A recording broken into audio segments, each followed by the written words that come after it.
Hello. As you heard, my name is Lily Dart, and I'm a freelance service designer and user experience designer.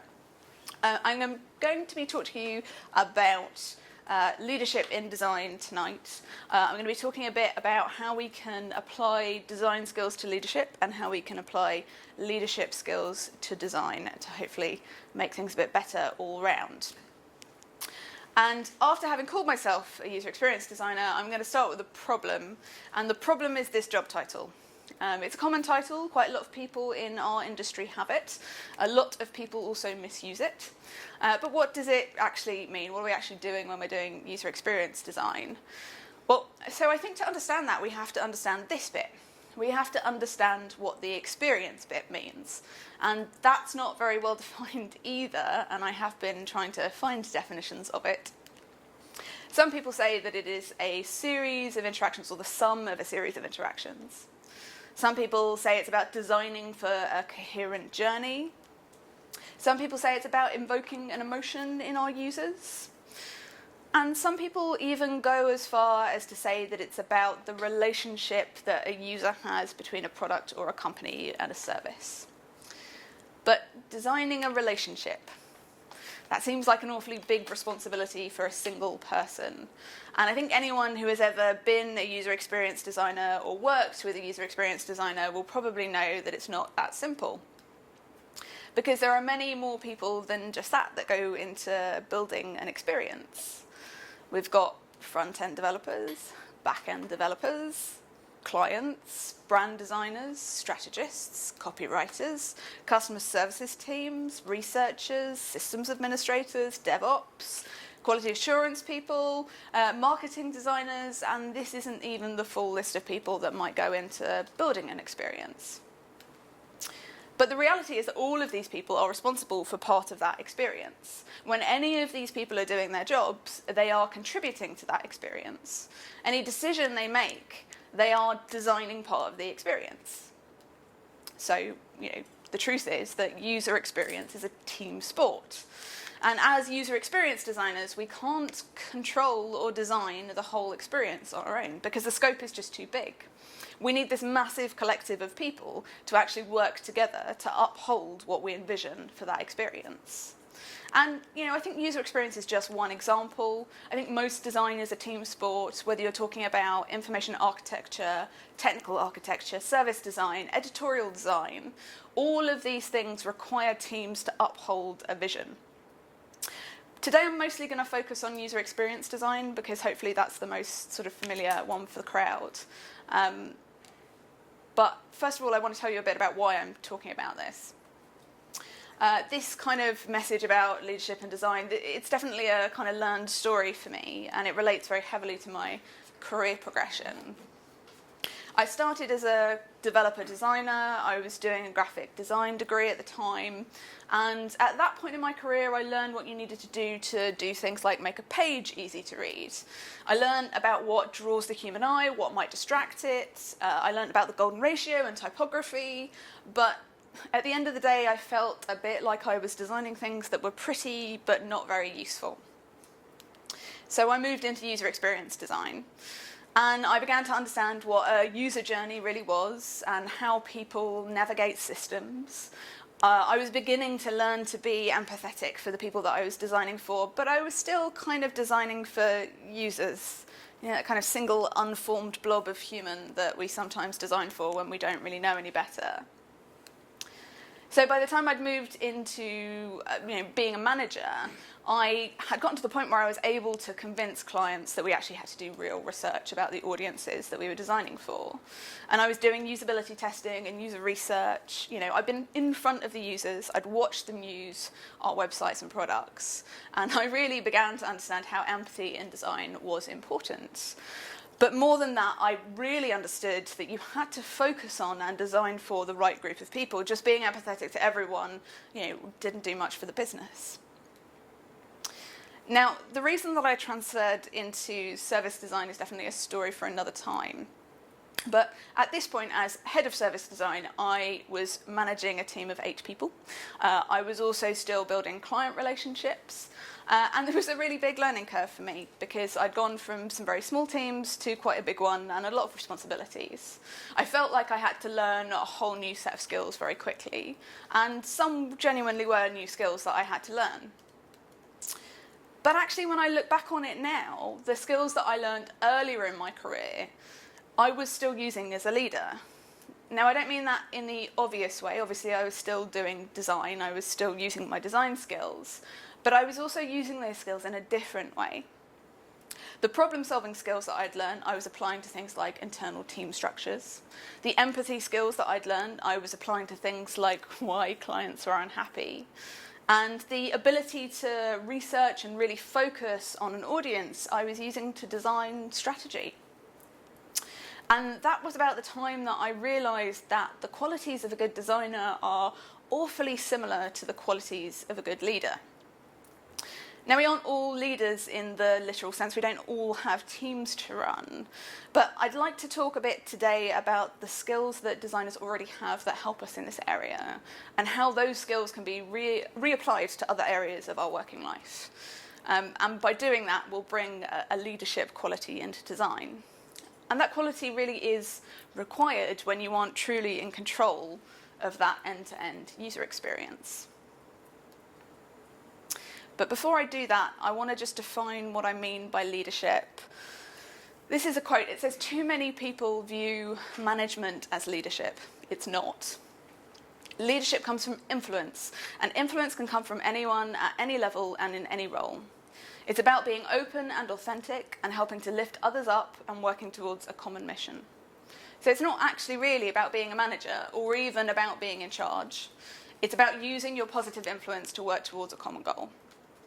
I'm going to talk about 3 leadership qualities today and how they relate to design. The first one that I want to talk about is empathy. So, a formal definition of empathy is the ability to identify and understand another's situation, feelings and motives. It's our capacity to recognise the concerns that other people have. And a good leader is empathetic. And they do that by understanding our individual needs. They take the time to understand us as people. We aren't lumped into creative and admin and technical and non-technical. They approach the problems that we come to them with in the way that we need them to be approached, with a personal touch.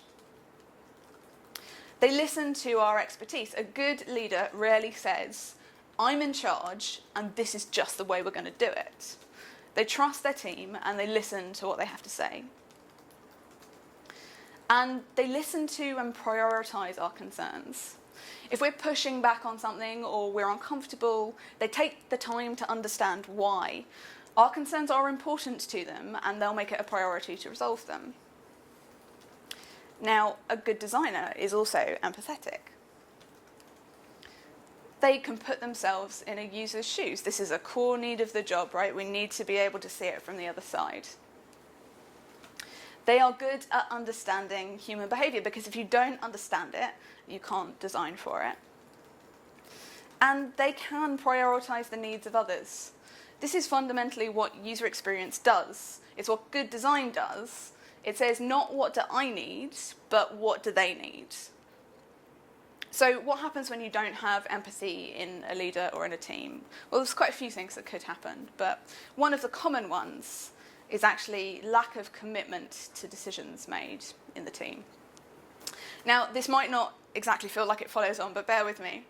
When you have empathy in a team, everyone feels heard and understood. And a funny thing happens when people feel heard. They'll buy into a decision that has been discussed, even if that decision doesn't go their way. And the reason for that is that the process feels fair. They've aired their stuff, they've been heard out, and they realise that they can't always get their way. This is how good teams function. They can't always get their way, so they align.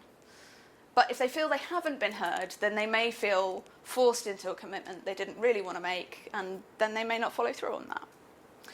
So the sort of things you might hear in a team that has lack of commitment.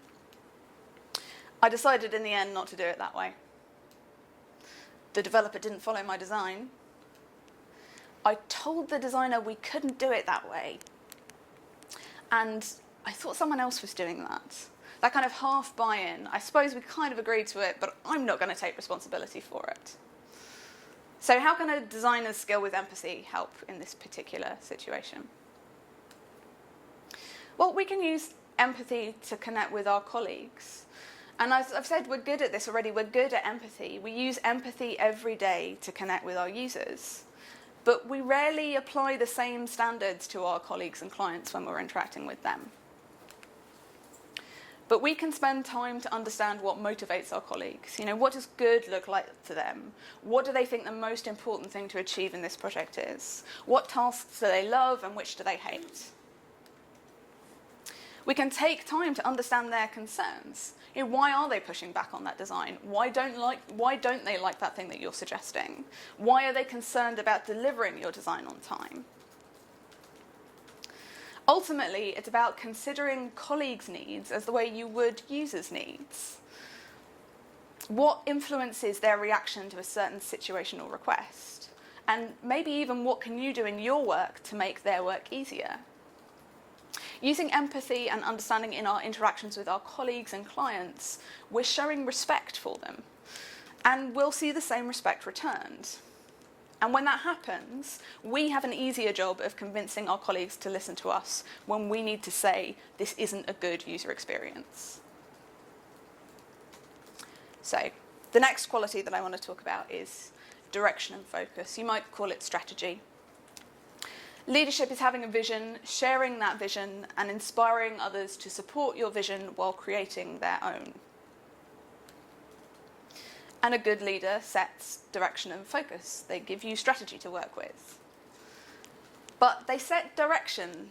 They don't micromanage. They communicate goals, not details. They allow other people in their team to use their problem-solving skills. And they're open to alternative solutions. We're trying to meet a goal. We're not trying to follow a strict plan. They want to know other ways to meet their vision. They'll take time to explain why those goals are important. So what is the business value? What is the user value? Why this goal over any other? And most importantly, they are open to change when change is necessary. Sometimes you just end up going in the wrong direction, or the wind changes and you need to react. And a good leader is flexible and responsive to this kind of change.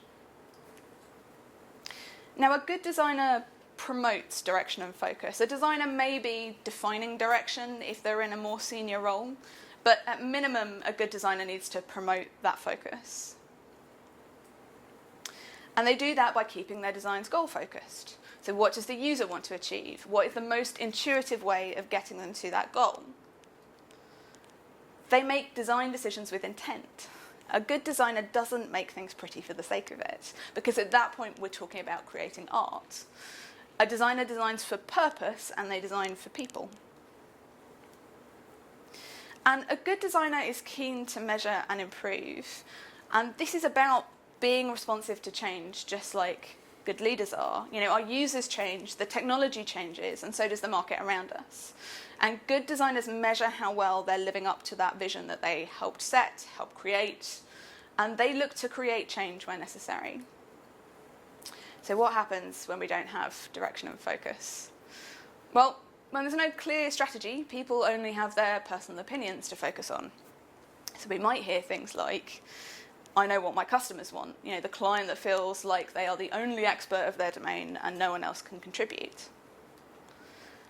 This is best practice. This is the best get out ever, and I've used it before. I'm sure some of us have.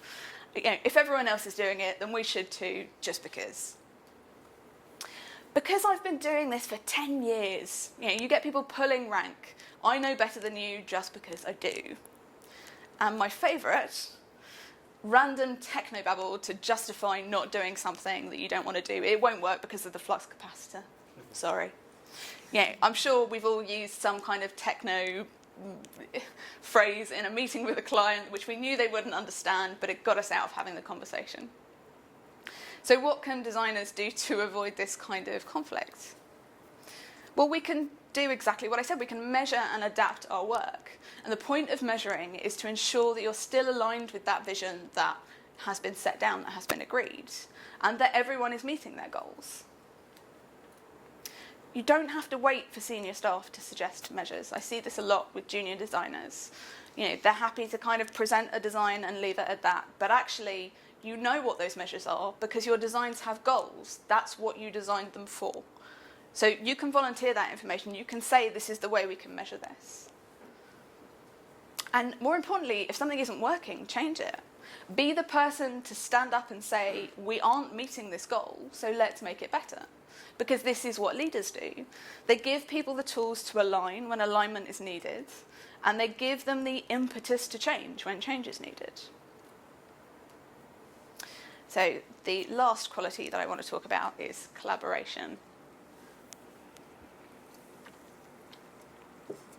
And a true leader is secure in creating a framework that encourages others to tap into their own skills and ideas and freely contribute to the whole of the project or company.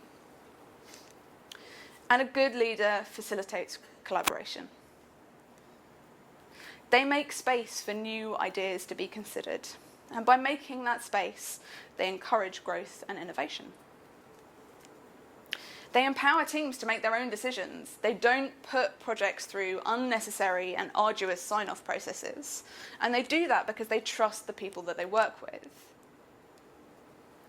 And they don't claim personal credit for successes, but they do take responsibility for failures. All a really good leader needs to do for collaboration is give that vision, give someone that focus, point them in the right direction, and then get out of their way. And a good designer facilitates collaboration as well. It's quite a big part of our role, or it should be, and is often overlooked. A good designer is open to feedback and new ideas. A good designer is open to constructive criticism. And we all have that joke about the designer ego, that person that just feels like they're amazing and really won't take any feedback because everything they've always produced has always been amazing. But some of those people do exist, and they are extremely damaging to collaboration. It's the rock star myth, right? But a good designer puts their ego aside.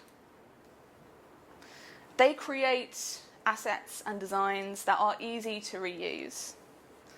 They are intended to be reused. This is why we work in teams. It's why we create assets in the first place. They don't put arbitrary blockers in the way, like complicated Photoshop setups and badly named layers. We've all done it. We've all done it. It's okay.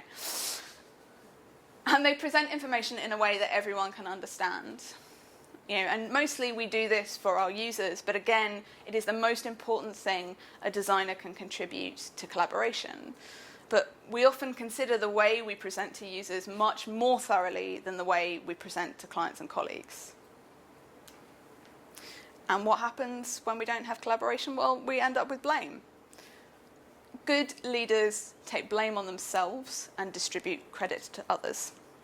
But when that isn't happening in a team, a leader at any level, then a blame culture can evolve. And you might hear things like this. The feature description was unclear. I couldn't possibly have gotten it right in the first place.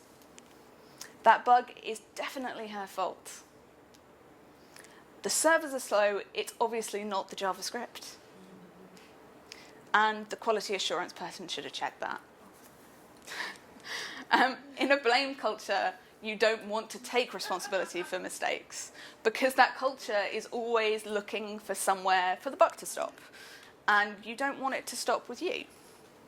So what can a designer do to help promote collaboration?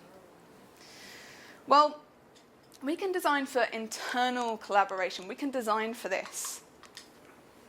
We can consider our team, our users, when presenting ideas.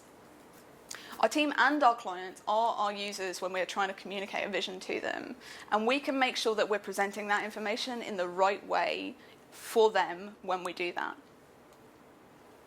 We can avoid using jargon that others may not fully understand. As an industry, we have a lot of jargon. It's not just the designers. While non-designers may recognize what a user journey is, they may not really understand what that means, or even what we mean by that. And collaboration always needs to start with, at the very least, a shared language.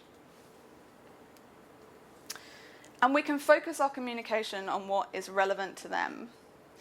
And what is relevant to them depends very much on who you're speaking to. For a client, they might want to know why a new design is better to justify the extra cost. For a team member, they might want to know why the new design is better because they need to justify the extra time it will take to build. But everyone needs something slightly different out of those conversations, and everyone needs it framed in a slightly different way. And we know how to do that for our users, but we don't often apply those standards to our colleagues and clients. So there is one more thing that I want to talk about that as designers we have the power to do that perhaps not even all leaders do. And that is to empower your colleagues to be design-led. So we've already established that everyone is making design decisions all the time. We're not really in control of the user experience. But we can help our colleagues to use design thinking and empathy in their own problem solving. This is a power that we have. So we can help colleagues to problem solve, not to solve problems for them. When someone comes to us with a tricky design problem, we can walk them through the steps of how we'd solve that. We can ask them questions about how they'd solve that. We can point them to resources to help them learn more about it. We can help to give them the tools to solve it themselves next time. And perhaps they wouldn't solve it in quite the same way that we would, but they'd probably solve it better than they would if we hadn't helped them at all. We can focus the advice that we give them on value and impact, not on best practice. Saying best practice is the best way to shut down a conversation, because it means that no one ever learns the reason that it is best practice. Maybe it isn't best practice anymore, or maybe it isn't for this particular use case. So if you're recommending a solution, explain the value of that solution for the user or for the business, and the impact of doing it differently. What happens if we don't do this? What's the impact of that? And this gives your colleagues the why, not a just because. And the more information that they have, the more they will be able to inform their future design decisions. And the final thing is, don't be the expert, be the coach. There's no point in being the expert because everyone is making design decisions all the time. If you're the expert, then you're keeping the ownership of your skills and learning close to your chest, and potentially stopping other people on your team from being better at making their own design decisions. But you've got a choice here, right? You can get frustrated with them making imperfect design decisions when you can't be around, and you can't be around all the time. Or you can do what great leaders do and empower them to make better decisions. You can help them to work towards that common mission, because working together towards that single mission or vision is the only way that we can create great user experience. And that's it.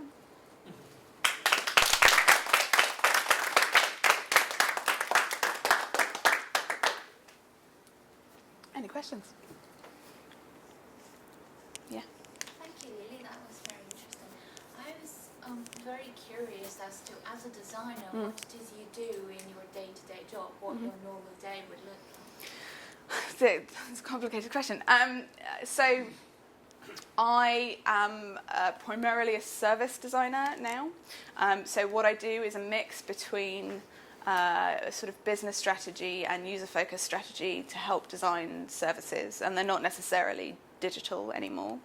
But what I do in a sense of kind of what I've spoken about today, I do a lot of things to help engage large organisations to be more empathetic, to help communicate their own messages better. I do a lot of making sure that teams are structured in the right way, making sure that they're kind of sharing their own expertise, making sure that people are working more towards the agile end of the scale, so that they've got nice cross-functional teams rather than kind of being lumped together as designers. But my kind of what I do every day is fairly wide-ranging. I do a lot of user research as well, which kind of helps with the actually understanding what the problems are. Designers do everything. Designers do everything, absolutely. And I think there's a real reputational problem that we have where people don't take us seriously. And fundamentally, what we are really good problem solvers. And you know, it's not always true of all designers. There are plenty of really, really strong graphic designers, visual designers who don't necessarily solve the same scale of problems that other designers do. But I think there is a real reputational kind of problem for us where we say designer and people go, it's fluffy, it's nice. But yeah. I think you'll find it's developers that do everything. Well, as a developer, I can tell you that that's a terrible lie. Any other questions? Yeah. I was wondering if you think that empathy is something that you can learn, and how much can you learn it? That's a good question. Yes, I think empathy is something that you can learn because I think that empathy is the way we describe it, but actually it's a fairly hardcore business requirement. It's not as fluffy as it sounds, really. It tends to be about efficiency when it comes down to it.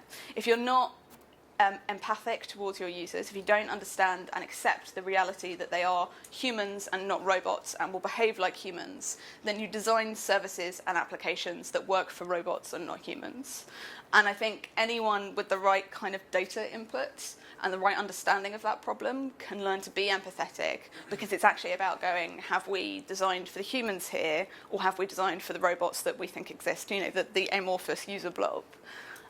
So I think it's a way of thinking, it's a way of problem solving, and a lot of it is about actually just going, but why did this happen in the first place? Not, is this even easy to use, but like, why did someone come here and why did they struggle, and what can we do to stop that from happening next time? And perhaps that's part of our reputational problem, because we use words like empathy, and actually what we mean is like hardcore business strategy. But I think it is absolutely teachable. It's just about accepting that we design for humans, and humans are human. Sounds like behavioural economics, kind of. Yeah, absolutely. I think it's very very similar in nature, and I think more people are starting to recognise this now. Certainly, people like the Government Digital Service are starting to recognise this now. But I think, weirdly, as choice becomes broader, as people have more choice in the kind of services they use, people are starting to realise that in order to get that edge, you have to understand the context and need that someone has, like really understand it, because otherwise all you're doing them is forcing them down a system that they don't want to be in, and then you're back to designing for robots. Yeah. Lily, can I ask you, what's your career journey been? So when you was at school and went on to college or university, did you know this is the path that you wanted to take? No. I started building websites when I was 13, and then I went and did a graphic design degree. And by the time I'd gone to the graphic design degree, I'd decided that I never wanted to build another website again. And then I was poor in university, so I built some more websites. And it's not been where I thought it would go. Mostly the surprise for me has been that I've moved further and further away from doing visual design, the thing we recognise as design, more into strategic design over time, because I really care about making things useful. And you can make something as beautiful as you want, but if it doesn't have a actually validated function behind it, then it's not useful. And that was kind of the reason I got into service design, because I made some lovely apps and user journeys, but the strategy behind those apps and those companies was so poor that they still ended up shit at the end of it. So I was like, well, I feel like I can help solve this problem too. So what I do now is sort of a broader remit, but yeah. Anyone else? Anyone struggling to engage people at work with good UX decisions or design decisions? Only the clients. Only the clients, yeah. Have you got any questions you would like to ask? Have I got any clients? Have you got any clients? No. No. Well, that would be your first problem. Yeah. Yeah. No? Cool. Well, everyone can just go drink beer then. Wicked. Thanks very much.